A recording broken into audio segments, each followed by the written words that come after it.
Welcome back to Blast Guys Reviews. In this review, we're going to continue our look at our G.I. Joe O-ring style figures. This is Hasbro's attempt to try to modernize the O-ring style retro figures or vintage figures that we're calling now today.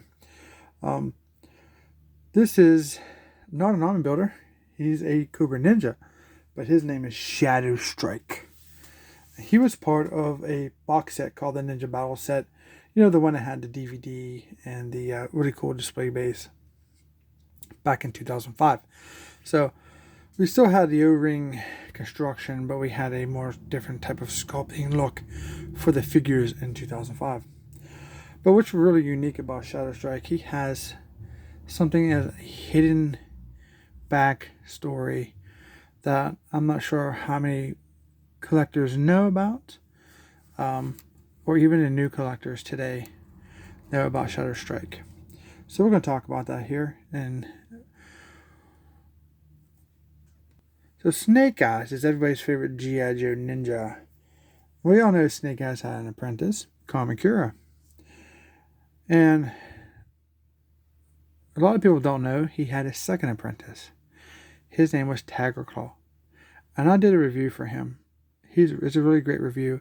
Has a very nice sculpt and has a very unique weapon to Tiger Claw. So I recommend you checking out that review. But Shadow Strike here is an individual character. This is the only version of him ever made to date at least. But in his backstory, he kind of insinuates that he has a master also. Now you're probably thinking, like, wait a minute, this is a Cobra Ninja, it can't be Snake Eyes, right? So you're right. So the way this lore goes, I think Hasbro was leaning towards was this was everybody's favorite Cobra Ninja apprentice. This is what we're thinking is Storm Shadow's apprentice. So in his backstory, Shadow Strike infiltrated the Arashikage clan to corrupt it from within. Secretly working for Cobra Commander, Shadow Strike pretended to be a loyal member of the elite ninjas. He watched and waited, looking for an opportunity to betray his brothers and sisters of the sword.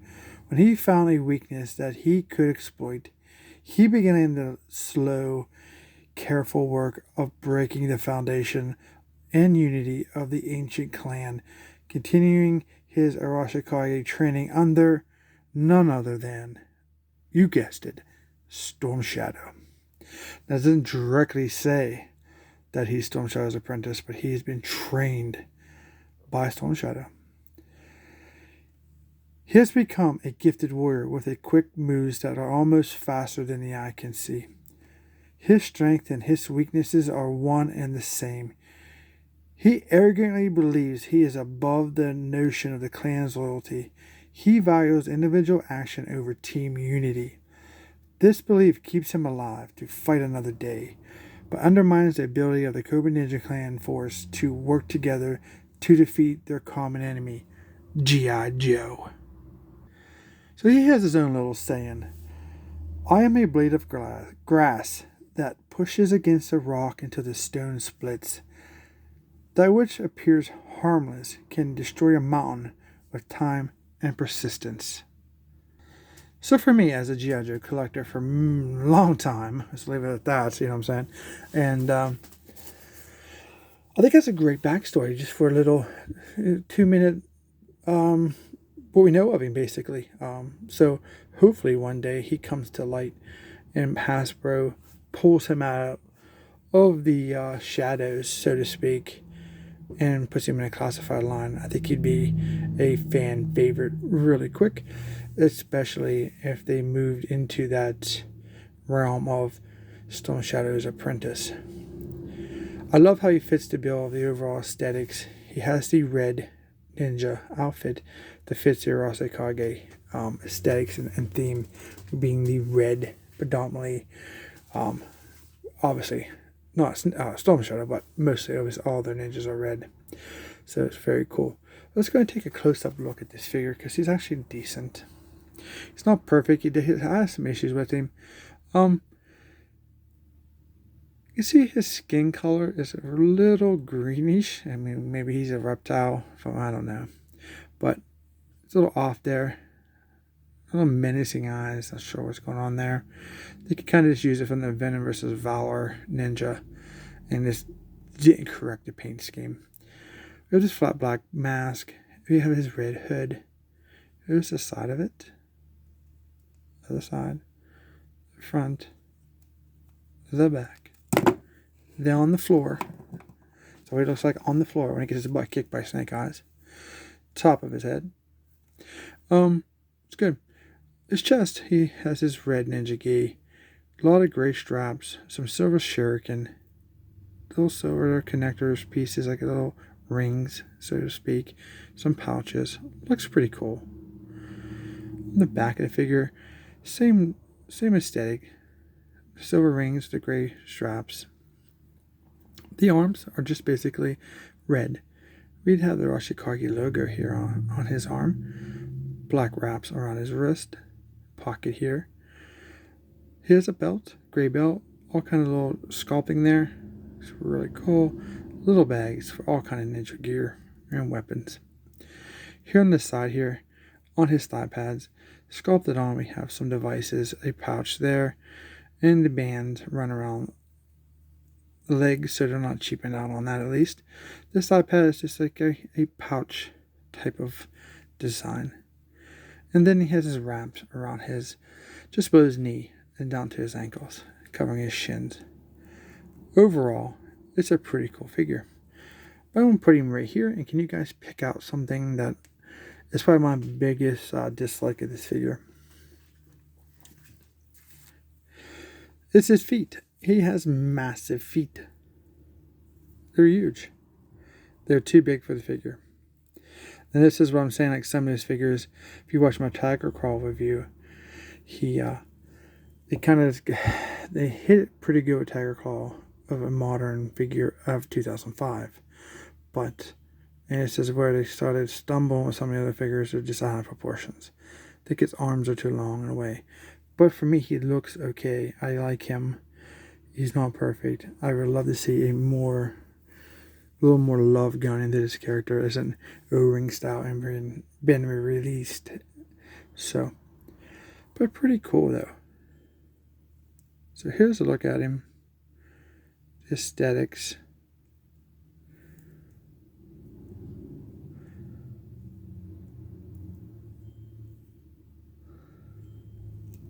Big feet. So for the articulation of the figure, we do have, I think it rotates 360, but I'm not going to force it. I say side to side. He's actually in mint condition. He's been in my collection for a long time. I don't usually play with him. He's just there so I can enjoy his presence on my shelf. His arms do rotate 360. They go way up beyond a T pose. You can do maybe the crane like a Karate Kid. What do you think? Think we get that Karate Kid look on the dragon? Yes, we definitely can get that. So 360 around. We have the bicep slash elbow 360. Sits a little higher than the elbow, but a little lower on the bicep. 90-degree bend on both arms. No articulation in the wrist, but they are sculpted in a downward position. Pretty cool. O-ring style body, so you can get, if you want to turn it around, I'm not going to do that because the O-ring is probably old and I don't want to break it. You get side to side, back and forth. For splits, get about that much. This way, pretty good. Sitting, very good. Feet together, even though they're huge. Big old holes in their feet too. 9-degree elbow. 9-degree knee, not elbow. Nothing else in the lower body or lower legs of the figure for articulation. So he has almost the aesthetic of an O-ring vintage style figure, except for a little better range on the head. Now also, he comes with two very unique weapons. I mean, they've come with other characters, but you don't see them as much. These big, man, I wish I remember what these were called. If you guys know what these are called, I don't want to say butterfly knives because these are used in Kung Fu a lot. they have this nice design. Very thick blades, brown handle. Very cool. You just get a pair of them, so that's really cool. And he does hold them quite well. Because of being a newer style of 2005 figure at that time frame, you can put the weapons in his hands without too much worrying about breaking thumbs or anything. So, there you go. And because of his unique positioning of his hands, you can get some pretty cool poses with the figure. I'm sure he did have a little bit more of an ankle articulation. The game is standing on better for some better poses, but he is an O-ring style figure, so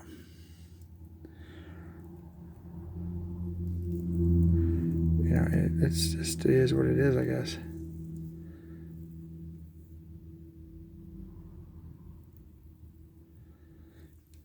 Very cool. And if you want to, you can always just flip him over if you wanted to do some crazy posability and maneuvers, I guess.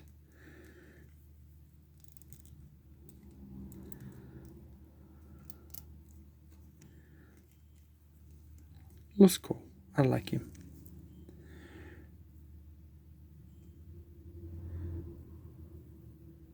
Shadow Strike. Love playing with my Joes. Hope you guys love playing with your Joes.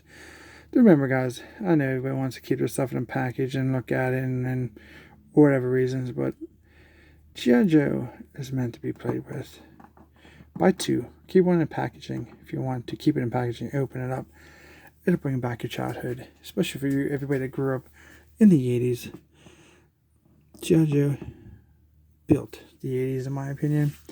They were one of the best brands with all the figures and accessories and all the vehicles and playsets that I wish I had today. If I'd have known what they were like back then, it would be like today, I'd have definitely tried to get them all and held on to them. But need a time machine to go back to the future. Well, there he is. I am trying to do some videos, some really interesting O-ring style figures to help build some interest in the line. Kind of feel like everybody's just leaning towards classified and, you know, not giving what built G.I. Joe the love. Yes, I know it was 12-inch, but what really took G.I.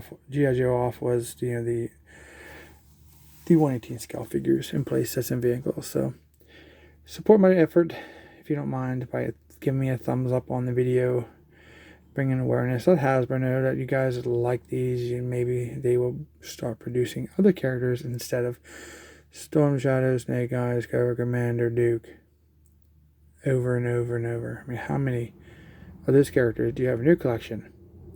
And then ask yourself, how many Shadow Strikes, how many Tiger Claws do you have in your collection? See what I'm saying? Hope you guys like this review. If you did, don't forget to like, share, and subscribe. Thanks for watching, and we'll see you in our next review.